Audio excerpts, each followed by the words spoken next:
کر کر کے نا علماء کو قتل کرواتا تھا. اس کے والد میرے ہمارے ایک دوست نے ایک واقعہ سنایا تھا قبر کے عذاب کا.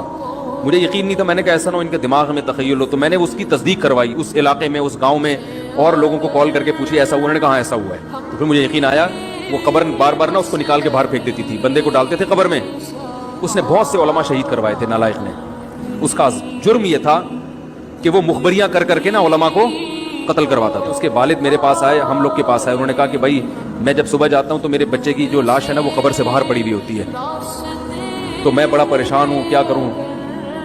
تو ہم پھر دفن کرتے ہیں تو اچھا قبر بالکل صحیح ہوتی ہے اوپر سے, اور وہ بندہ باہر ہوتا ہے, وہ دوبارہ بند ہو جاتی ہے قبر.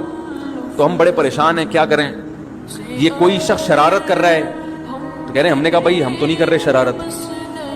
کہا تو اگر دوسرا ہم شرارت کوئی کر بھی رہا ہوتا تو قبر کو کھودی بھی تو ہونا.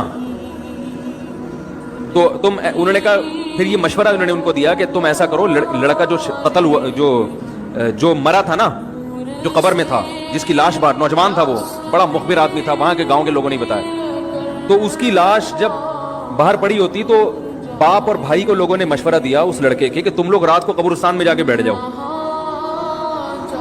پہرا دو کہ کون آتا ہے نکال کے جاتا ہے اور قبر کو پیک کر کے چلا جاتا ہے. تو وہ صاحب مجھے بتا رہے تھے کہ اگلے دن وہ چیختے ہوئے آئے ہیں, چیختے ہوئے, باپ اور بھائی جو ہے نا.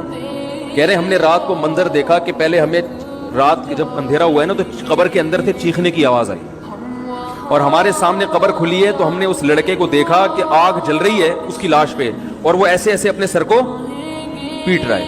کہہ رہے ہم تو خوف کی وجہ سے بے ہوش ہو گئے, ہمیں نہیں پتا اس کے بعد کیا ہوا. ہوش میں آیا تو وہ لاش